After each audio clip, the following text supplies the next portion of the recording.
On commence donc avec cette prise de parole du Premier ministre Édouard Philippe qui s'exprime depuis Évry en déplacement sur le thème notamment des violences policières. On l'écoute. Les hommes naissent libres et égaux en droit. Libres et égaux en droit. C'est la première phrase de la Déclaration des droits de l'homme et du citoyen. C'est la première phrase du premier texte qui dit la République que nous voulons construire. Les hommes naissent libres et égaux en droit.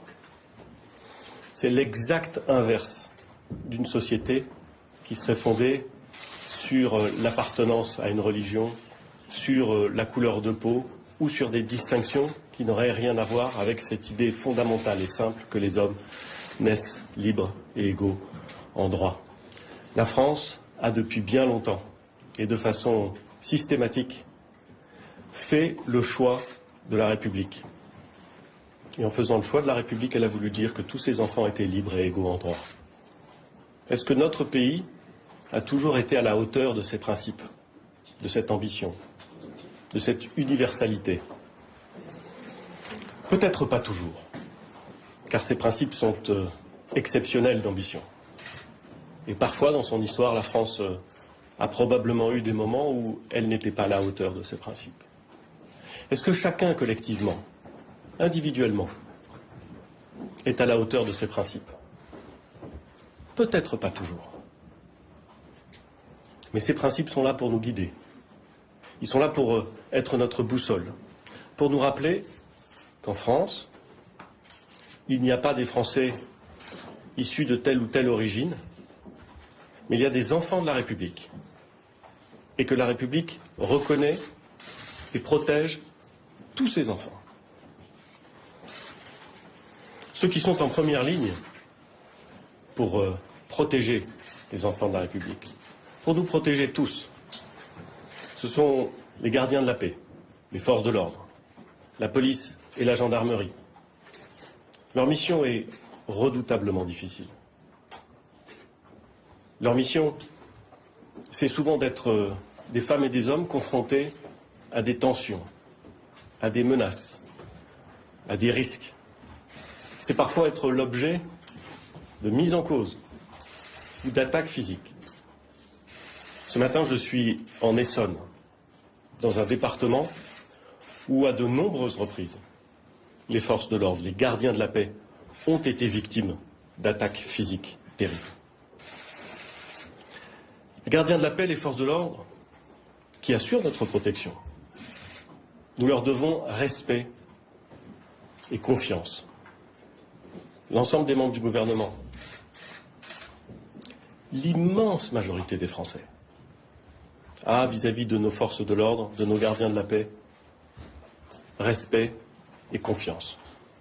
Et parce que nous devons avoir respect et confiance à des femmes et des hommes qui s'engagent dans des missions redoutablement difficiles et essentielles, nous avons également un devoir d'exigence vis-à-vis d'elles, vis-à-vis d'eux.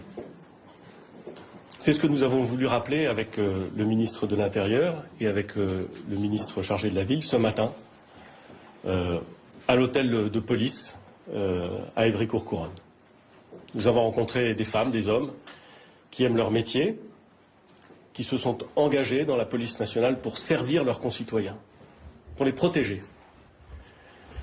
Et ils nous ont dit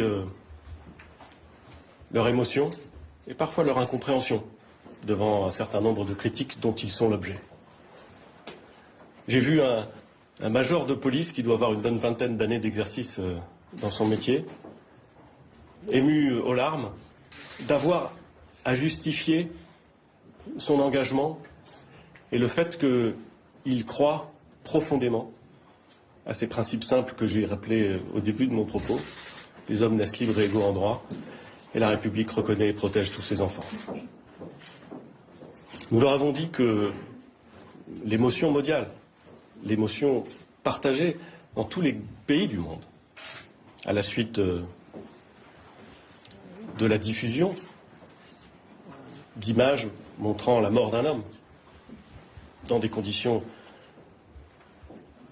inacceptables et à vrai dire monstrueuse, que cette émotion résonnait avec des inquiétudes, résonnait avec le sentiment d'une partie de la population française que nous n'étions collectivement pas forcément à la hauteur des principes que j'ai rappelés. Et j'ai voulu dire avec le ministre de l'Intérieur notre respect et notre confiance vis-à-vis de la police nationale. La nécessité pour la police nationale d'être irréprochable, bien entendu, exemplaire, bien entendu, mais de montrer à la fois son incroyable diversité, les opportunités exceptionnelles qu'elle représentait pour tous les enfants de la République. Et puis, ensuite, je suis venu ici, dans cette association Génération 2, où on nous a accueillis, pour nous expliquer comment, ici aussi, on luttait pour mettre en œuvre et donner une réalité à ces principes, les hommes naissent libres et égaux en droit, qui est à la base de notre République.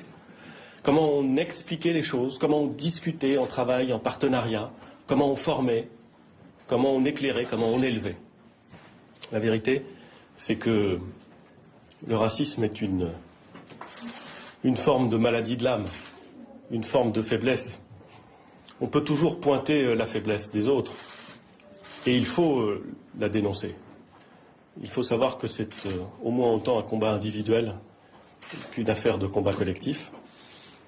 Il faut savoir que nous devons tous être à la hauteur des principes de la République, en étant exigeants vis-à-vis de ceux qui sont dépositaires de l'autorité publique, comme en étant exigeants vis-à-vis de soi-même, en étant confiants aussi, en ne rentrant pas dans des amalgames qui n'ont pas lieu d'être, en défendant les principes de notre République, en défendant les institutions de notre République, en disant notre confiance et notre respect aux forces de l'ordre, aux gardiens de la paix, aux associations aussi, à toutes celles et tous ceux qui se battent pour que les beaux principes qui sont les nôtres, les merveilleux principes qui sont les nôtres, deviennent des règles de vie et puissent être mises en œuvre tous les jours, partout en France, dans de bonnes conditions.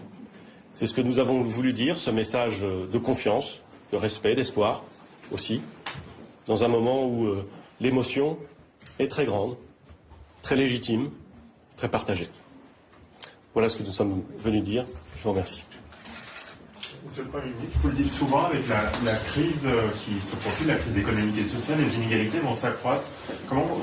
Concrètement, comment vous pouvez faire pour que cette tension qu'il y a actuellement de crispation, finalement, ça ne préfigure pas ce qui va se produire par la suite, à savoir un creusement des inégalités et donc des discriminations?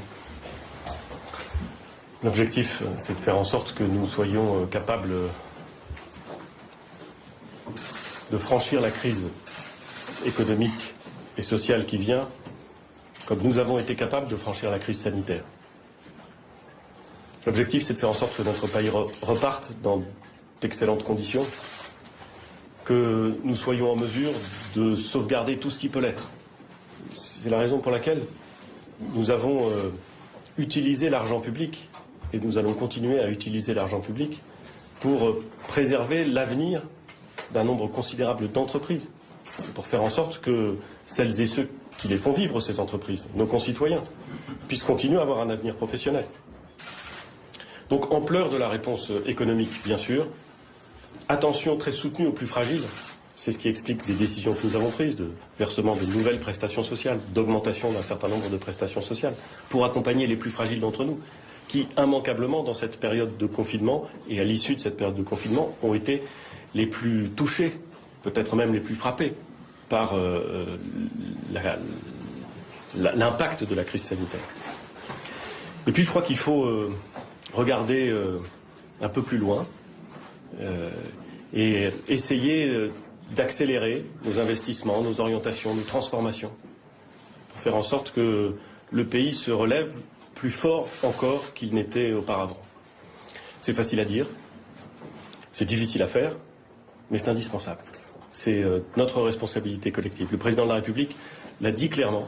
Il est déterminé à faire en sorte que de cette crise sanitaire qui a frappé tous les pays du monde, parfois avec des intensités variables, mais qui a frappé tous les pays du monde et qui continue à frapper beaucoup de pays dans le monde, nous puissions non pas profiter, mais nous puissions saisir le moment pour corriger des choses que nous ne faisions pas assez vite auparavant et pour renforcer des domaines dans lesquels des fragilités ont pu se révéler.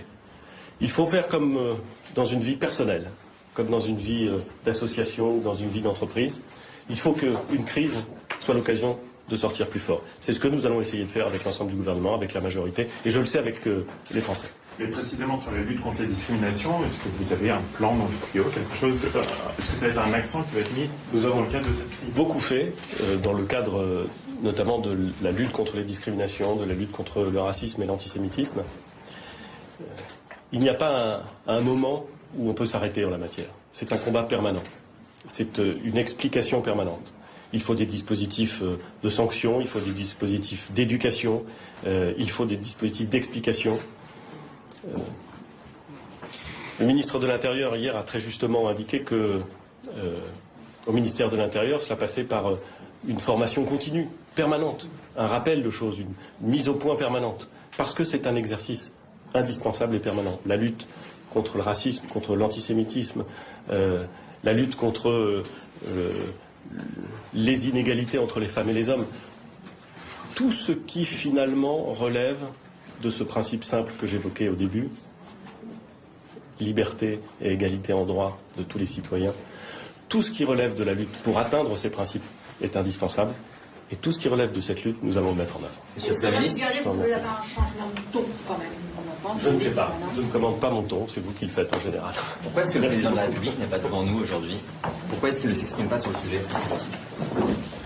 Pas commenter son ton, mais on va le faire, nous, sur BFM TV, avec vous notamment, Jérémy Brossard. Déclaration d'Édouard Philippe, qui est en visite à Évry, aux côtés du ministre de l'Intérieur. Clairement, alors, il y a une gravité, mais il n'y a pas d'annonce. Non, gravité, effectivement, solennité, lorsqu'à 4, 5, 6 reprises, il a cité, il vient encore de le faire, la Déclaration des droits de l'homme et du citoyen de 1789, déclaration française s'il en est, tous les hommes naissent et demeurent libres et égaux en droit. Le Premier ministre a beaucoup insisté là-dessus pour expliquer que cette Déclaration des droits de l'homme était la base finalement des principes de la République française et que de ce point de vue, évidemment, le racisme n'avait aucun rapport avec les valeurs de la République. Au contraire, c'était l'inverse. Il a parlé d'une maladie de l'âme qu'il faut dénoncer collectivement, mais aussi individuellement. Il a évoqué la question des forces de l'ordre, expliquant qu'elles étaient en première ligne, évidemment, pour maintenir la paix civile. Il a parlé des gardiens de la paix, pour parler des gendarmes et des policiers qui méritent le respect et la confiance, mais dont on est en droit aussi d'attendre une forme d'exigence, évidemment, référence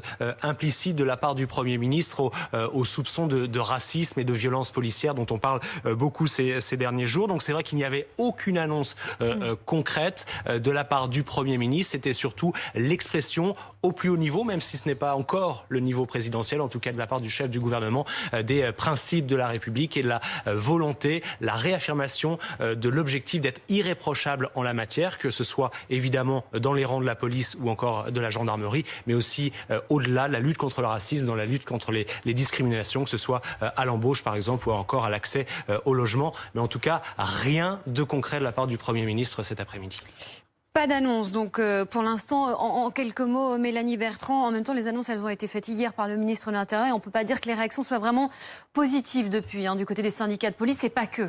Non, du côté des syndicats de police, effectivement, il y a un peu une incompréhension, une colère, parce qu'ils ont le sentiment d'être lâchés par leur chef, d'être lâchés par le ministre de l'Intérieur, quand celui-ci réaffirme qu'il y aura des suspensions systématiques en cas de soupçon de racisme dans la police. Les policiers nous disent, oui, mais la présomption d'innocence, si une enquête est en cours pour ces faits-là, pourquoi on serait suspendu tout de suite? Pourquoi on ne laisse pas l'enquête aller jusqu'à son terme? Ça, c'est pour l'une des premières des réactions sur l'abandon de la méthode d'étranglement annoncée hier par Christophe Castaner. Là aussi, il y a une incompréhension des policiers qui nous disent que le ministre leur enlève en quelque sorte une technique de terrain, donc ils ont l'habitude d'utiliser. Ils ne disent pas qu'il n'y a pas de faille dans cette technique, mais en tout cas, ils disent qu'ils en ont besoin. Donc il y a une forme effectivement d'incompréhension. Un syndicat de police, Alternative Alternative Police parlait même ce matin de dégoût face aux mesures annoncées par Christophe Castaner.